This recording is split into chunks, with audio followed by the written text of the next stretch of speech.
The signal man. Hello. Below there. When he heard a voice thus calling to him, he was standing at the door of his box, with a flag in his hand, furled round its short pole. One would have thought, considering the nature of the ground, that he could not have doubted from what quarter the voice came, but instead of looking up to where I stood on the top of the steep cutting nearly over his head, he turned himself about, and looked down the line. There was something remarkable in his manner of doing so, though I could not have said for my life what. But I know it was remarkable enough to attract my notice, even though his figure was foreshortened and shadowed, down in the deep trench, and mine was high above him, so steeped in the glow of an angry sunset, that I had shaded my eyes with my hand before I saw him at all. Hello. Below. From looking down the line, he turned himself about again, and, raising his eyes, saw my figure high above him. Is there any path by which I can come down and speak to you? He looked up at me without replying, and I looked down at him without pressing him too soon with the repetition of my idle question. Just then there came a vague vibration in the earth and air, quickly changing into a violent pulsation, and an oncoming rush that caused me to start back, as though it had force to draw me down. When such vapor as rose to my height from this rapid train had passed me, and was skimming away over the landscape, I looked down again, and saw him refurling the flag he had shown while the train went by. I repeated my inquiry. After a pause, during which he seemed to regard me with fixed attention, he motioned with his rolled up flag towards a point on my level, some 200 or 300 yards distant. I called down to him, "All right," and made for that point. There, by dint of looking closely about me, I found a rough zigzag descending path notched out, which I followed. The cutting was extremely deep, and unusually precipitate. It was made through a clammy stone, that became oozier and wetter as I went down. For these reasons, I found the way long enough to give me time to recall a singular air of reluctance or compulsion with which he had pointed out the path. When I came down low enough upon the zigzag descent to see him again, I saw that he was standing between the rails on the way by which the train had lately passed, in an attitude as if he were waiting for me to appear. He had his left hand at his chin, and that left elbow rested on his right hand, crossed over his breast. His attitude was one of such expectation and watchfulness that I stopped a moment, wondering at it. I resumed my downward way, and stepping out upon the level of the railroad, and drawing nearer to him, saw that he was a dark sallow man, with a dark beard and rather heavy eyebrows. His post was in as solitary and dismal a place as ever I saw. On either side, a dripping wet wall of jagged stone, excluding all view but a strip of sky, the perspective one way only a crooked prolongation of this great dungeon, the shorter perspective in the other direction terminating in a gloomy red light, and the gloomier entrance to a black tunnel, in whose massive architecture there was a barbarous, depressing, and forbidding air. So little sunlight ever found its way to this spot, that it had an earthy, deadly smell, and so much cold wind rushed through it, that it struck chill to me, as if I had left the natural world. Before he stirred, I was near enough to him to have touched him. Not even then removing his eyes from mine, he stepped back one step, and lifted his hand. This was a lonesome post to occupy, I said, and it had riveted my attention when I looked down from up yonder. A visitor was a rarity, I should suppose, not an unwelcome rarity, I hoped. In me, he merely saw a man who had been shut up within narrow limits all his life, and who, being at last set free, had a newly awakened interest in these great works. To such purpose I spoke to him, but I am far from sure of the terms I used, for, besides that I am not happy in opening any conversation, there was something in the man that daunted me. He directed a most curious look towards the red light near the tunnel's mouth, and looked all about it, as if something were missing from it, and then looked at me. That light was part of his charge? Was it not? He answered in a low voice, "Don't you know it is?" The monstrous thought came into my mind, as I perused the fixed eyes and the saturnine face, that this was a spirit, not a man. I have speculated since, whether there may have been infection in his mind. In my turn, I stepped back. But in making the action, I detected in his eyes some latent fear of me. This put the monstrous thought to flight. "You look at me," I said, forcing a smile, "as if you had a dread of me." "I was doubtful," he returned, "whether I had seen you before." "Where?" He pointed to the red light he had looked at. "There," I said. Intently watchful of me, he replied, but without sound, "Yes." "My good fellow, what should I do there?" "However, be that as it may, I never was there, you may swear." "I think I may," he rejoined. "Yes, I am sure I may." His manner cleared, like my own. He replied to my remarks with readiness, and in well-chosen words. Had he much to do there? Yes, that was to say, he had enough responsibility to bear, but exactness and watchfulness were what was required of him, and of actual work manual labor he had next to none. To change that signal, to trim those lights, and to turn this iron handle now and then, was all he had to do under that head. Regarding those many long and lonely hours of which I seemed to make so much, he could only say that the routine of his life had shaped itself into that form, and he had grown used to it. He had taught himself a language down here if only to know it by sight, and to have formed his own crude ideas of its pronunciation, could be called learning it. He had also worked at fractions and decimals, and tried a little algebra, but he was, and had been as a boy, a poor hand at figures. Was it necessary for him when on duty always to remain in that channel of damp air, and could he never rise into the sunshine from between those high stone walls? Why, that depended upon times and circumstances. Under some conditions there would be less upon the line than under others, and the same held good as to certain hours of the day and night. In bright weather, he did choose occasions for getting a little above these lower shadows, but, being at all times liable to be called by his electric bell, and at such times listening for it with redoubled anxiety, the relief was less than I would suppose. He took me into his box, where there was a fire, a desk for an official book in which he had to make certain entries, a telegraphic instrument with its dial, face, and needles, and the little bell of which he had spoken. On my trusting that he would excuse the remark that he had been well educated, and, I hoped I might say without offense, perhaps educated above that station, he observed that instances of slight incongruity in such wise would rarely be found wanting among large bodies of men, that he had heard it was so in workhouses, in the police force, even in that last desperate resource, the army, and that he knew it was so, more or less, in any great railway staff. He had been, when young, if I could believe it, sitting in that hut he scarcely could, a student of natural philosophy, and had attended lectures, but he had run wild, misused his opportunities, gone down, and never risen again. He had no complaint to offer about that. He had made his bed, and he lay upon it. It was far too late to make another. All that I have here condensed he said in a quiet manner, with his grave dark regards divided between me and the fire. He threw in the word, "Sir," from time to time, and especially when he referred to his youth as though to request me to understand that he claimed to be nothing but what I found him. He was several times interrupted by the little bell, and had to read off messages, and send replies. Once he had to stand without the door, and display a flag as a train passed, and make some verbal communication to the driver. In the discharge of his duties, I observed him to be remarkably exact and vigilant, breaking off his discourse at a syllable, and remaining silent until what he had to do was done. In a word, I should have set this man down as one of the safest of men to be employed in that capacity, but for the circumstance that while he was speaking to me he twice broke off with a fallen color, turned his face towards the little bell when it did not ring, opened the door of the hut, which was kept shut to exclude the unhealthy damp, and looked out towards the red light near the mouth of the tunnel. On both of those occasions, he came back to the fire with the inexplicable air upon him which I had remarked, without being able to define, when we were so far asunder.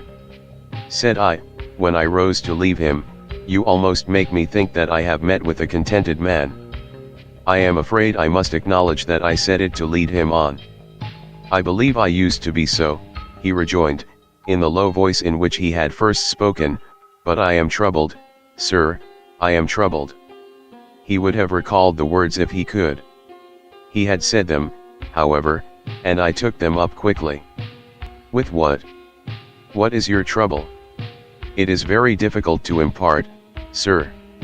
It is very, very difficult to speak of. If ever you make me another visit, I will try to tell you. But I expressly intend to make you another visit. Say, when shall it be? I go off early in the morning, and I shall be on again at 10 tomorrow night, sir. I will come at 11. He thanked me, and went out at the door with me. I'll show my white light, sir, he said, in his peculiar low voice, till you have found the way up. When you have found it, don't call out.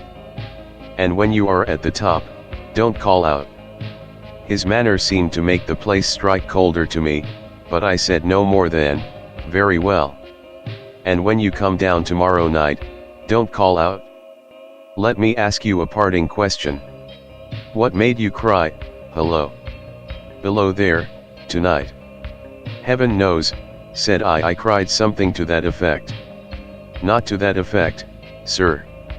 Those were the very words. I know them well. Admit those were the very words. I said them, no doubt, because I saw you below. For no other reason. What other reason could I possibly have? You had no feeling that they were conveyed to you in any supernatural way. No.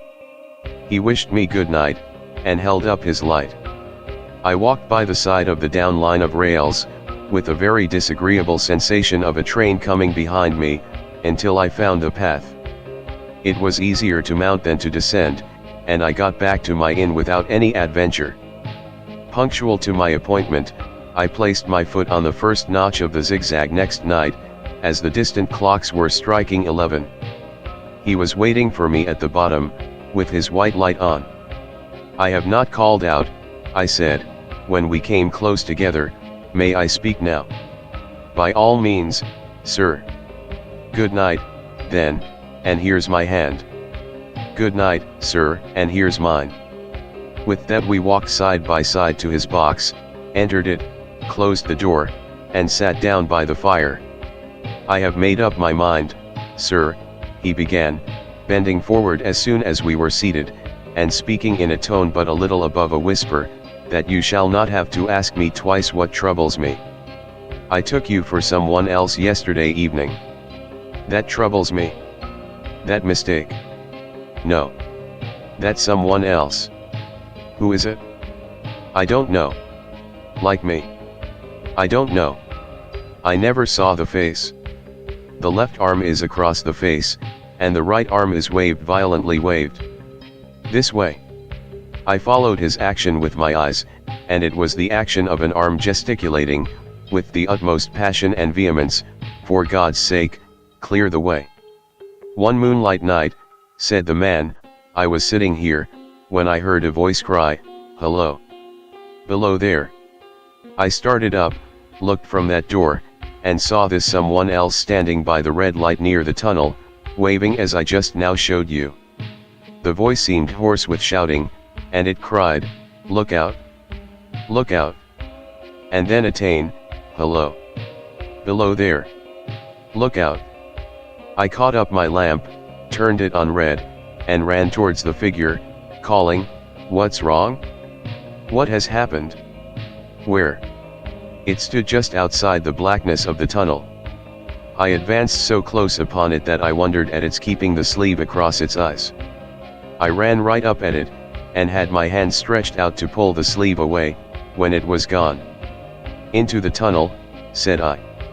No, I ran on into the tunnel, 500 yards. I stopped, and held my lamp above my head, and saw the figures of the measured distance, and saw the wet stains stealing down the walls and trickling through the arch. I ran out again faster than I had run in, for I had a mortal abhorrence of the place upon me, and I looked all round the red light with my own red light, and I went up the iron ladder to the gallery atop of it, and I came down again, and ran back here. I telegraphed both ways, an alarm has been given. Is anything wrong? The answer came back, both ways, all well. Resisting the slow touch of a frozen finger tracing out my spine, I showed him how that this figure must be a deception of his sense of sight, and how that figures, originating in disease of the delicate nerves that minister to the functions of the eye, were known to have often troubled patients, some of whom had become conscious of the nature of their affliction, and had even proved it by experiments upon themselves. As to an imaginary cry, said I, do but listen for a moment to the wind in this unnatural valley while we speak so low, and to the wild harp it makes of the telegraph wires. That was all very well, he returned, after we had sat listening for a while, and he ought to know something of the wind and the wires, he who so often passed long winter nights there, alone, and watching. But he would beg to remark that he had not finished. I asked his pardon, and he slowly added these words, touching my arm. Within 6 hours after the appearance, the memorable accident on this line happened, and within 10 hours the dead and wounded were brought along through the tunnel over the spot where the figure had stood. A disagreeable shudder crept over me, but I did my best against it. It was not to be denied, I rejoined, that this was a remarkable coincidence, calculated deeply to impress his mind. But it was unquestionable that remarkable coincidences did continually occur, and they must be taken into account in dealing with such a subject. Though to be sure I must admit, I added, for I thought I saw that he was going to bring the objection to bear upon me, men of common sense did not allow much for coincidences in making the ordinary calculations of life. He again begged to remark that he had not finished. I again begged his pardon for being betrayed into interruptions.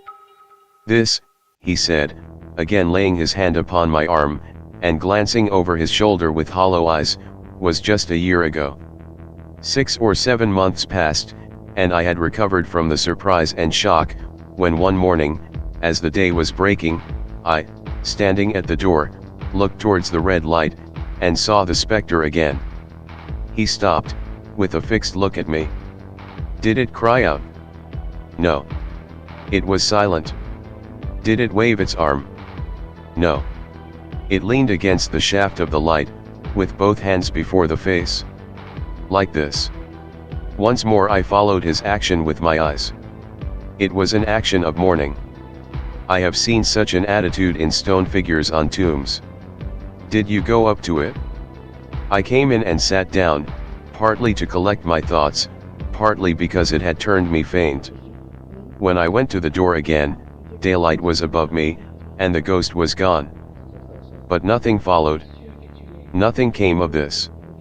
He touched me on the arm with his forefinger twice or thrice, giving a ghastly nod each time.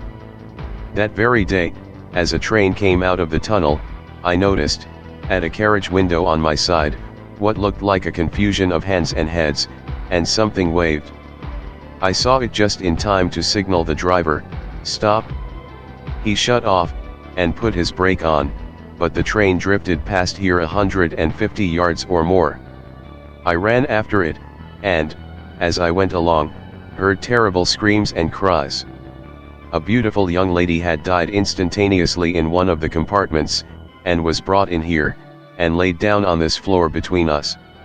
Involuntarily I pushed my chair back, as I looked from the boards at which he pointed to himself. True, sir. True. Precisely as it happened, so I tell it you. I could think of nothing to say, to any purpose, and my mouth was very dry. The wind and the wires took up the story with a long lamenting wail. He resumed. Now, sir, mark this, and judge how my mind is troubled. The spectre came back a week ago. Ever since, it has been there, now and again, by fits and starts. At the light. At the danger light. What does it seem to do? He repeated, if possible with increased passion and vehemence, that former gesticulation of, for God's sake, clear the way. Then he went on. I have no peace or rest for it. It calls to me, for many minutes together, in an agonized manner, "Below there. Look out! Look out! It stands waving to me. It rings my little bell." I caught at that. "Did it ring your bell yesterday evening when I was here, and you went to the door?" "Twice."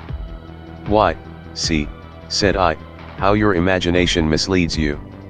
My eyes were on the bell, and my ears were open to the bell, and if I am a living man, it did not ring at those times. No, nor at any other time, except when it was rung in the natural course of physical things by the station communicating with you." He shook his head. "I have never made a mistake as to that yet, sir. I have never confused the spectre's ring with the man's. The ghost's ring is a strange vibration in the bell that it derives from nothing else, and I have not asserted that the bell stirs to the eye. I don't wonder that you failed to hear it. But I heard it. And did the spectre seem to be there, when you looked out?" "It was there. Both times." He repeated firmly, "Both times. Will you come to the door with me, and look for it now?" He bit his underlip as though he were somewhat unwilling, but arose. I opened the door, and stood on the step, while he stood in the doorway. There was the danger light. There was the dismal mouth of the tunnel. There were the high, wet stone walls of the cutting. There were the stars above them. "Do you see it?" I asked him, taking particular note of his face.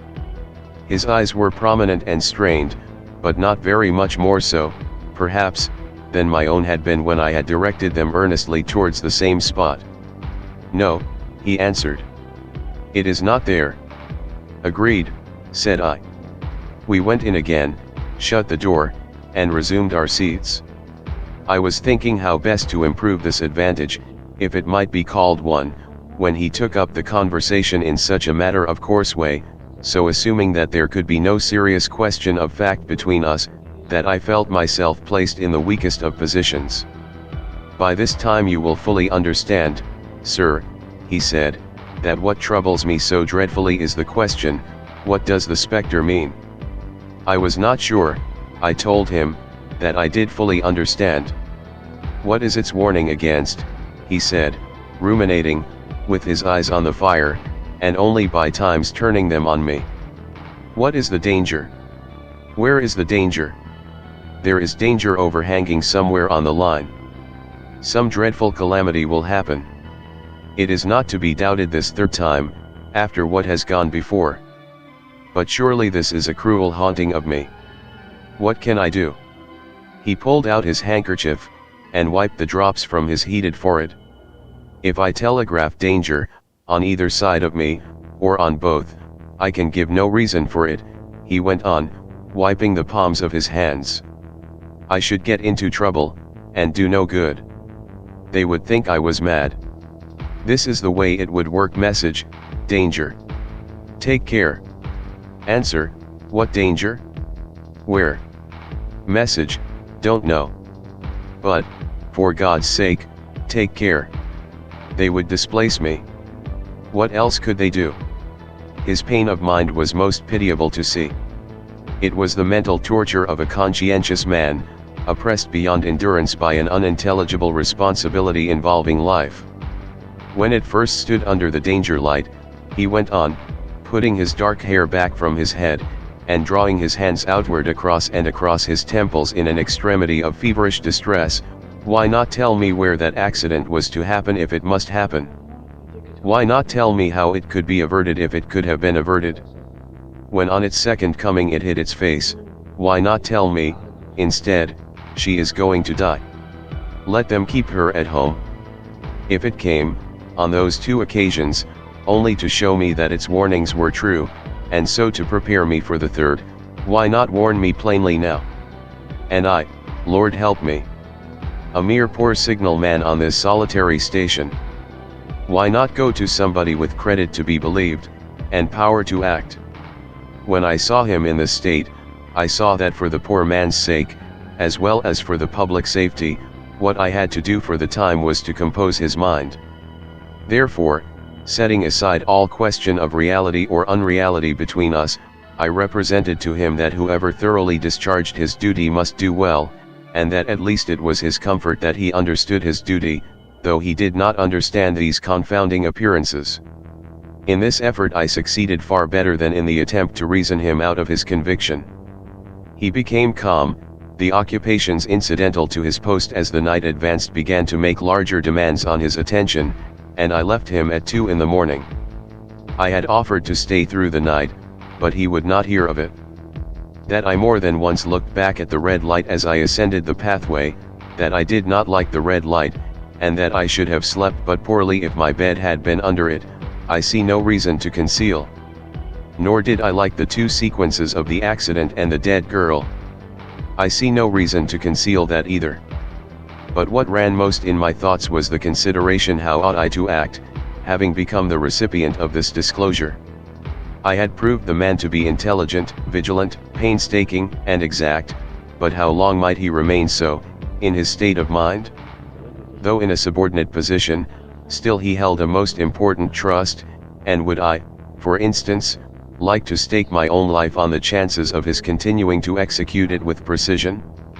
Unable to overcome a feeling that there would be something treacherous in my communicating what he had told me to his superiors in the company, without first being plain with himself and proposing a middle course to him, I ultimately resolved to offer to accompany him, otherwise keeping his secret for the present, to the wisest medical practitioner we could hear of in those parts, and to take his opinion. A change in his time of duty would come round next night, he had apprised me, and he would be off an hour or 2 after sunrise, and on again soon after sunset. I had appointed to return accordingly.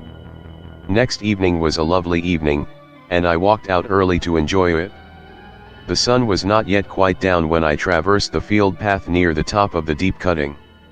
I would extend my walk for an hour, I said to myself, half an hour on and half an hour back, and it would then be time to go to my signal man's box. Before pursuing my stroll, I stepped to the brink, and mechanically looked down, from the point from which I had first seen him. I cannot describe the thrill that seized upon me, when, close at the mouth of the tunnel, I saw the appearance of a man, with his left sleeve across his eyes, passionately waving his right arm. The nameless horror that oppressed me passed in a moment, for in a moment I saw that this appearance of a man was a man indeed, and that there was a little group of other men, standing at a short distance, to whom he seemed to be rehearsing the gesture he made. The danger light was not yet lighted. Against its shaft, a little low hut, entirely new to me, had been made of some wooden supports and tarpaulin. It looked no bigger than a bed. With an irresistible sense that something was wrong, with a flashing self-reproachful fear that fatal mischief had come of my leaving the man there, and causing no one to be sent to overlook or correct what he did, I descended the notched path with all the speed I could make. "What is the matter?" I asked the men. "Signal man killed this morning, sir." "Not the man belonging to that box?" "Yes, sir." "Not the man I know?" "You will recognize him, sir, if you knew him," said the man who spoke for the others, solemnly uncovering his own head, and raising an end of the tarpaulin, for his face is quite composed. "Oh, how did this happen, how did this happen?" I asked, turning from one to another as the hut closed in again. "He was cut down by an engine, sir. No man in England knew his work better. But somehow he was not clear of the outer rail. It was just at broad day. He had struck the light, and had the lamp in his hand. As the engine came out of the tunnel, his back was towards her, and she cut him down. That man drove her, and was showing how it happened." "Show the gentleman, Tom." The man, who wore a rough dark dress, stepped back to his former place at the mouth of the tunnel. "Coming round the curve in the tunnel, sir," he said, "I saw him at the end, like as if I saw him down a perspective glass. There was no time to check speed, and I knew him to be very careful. As he didn't seem to take heed of the whistle, I shut it off when we were running down upon him, and called to him as loud as I could call. 'What did you say?' I said, 'Below there. Look out! Look out!' For God's sake, clear the way. I started. It was a dreadful time, sir. I never left off calling to him. I put this arm before my eyes not to see, and I waved this arm to the last, but it was no use. Without prolonging the narrative to dwell on any one of its curious circumstances more than on any other, I may, in closing it, point out the coincidence that the warning of the engine driver included, not only the words which the unfortunate signalman had repeated to me as haunting him, but also the words which I myself not he had attached, and that only in my own mind, to the gesticulation he had imitated. Credited to Charles Dickens.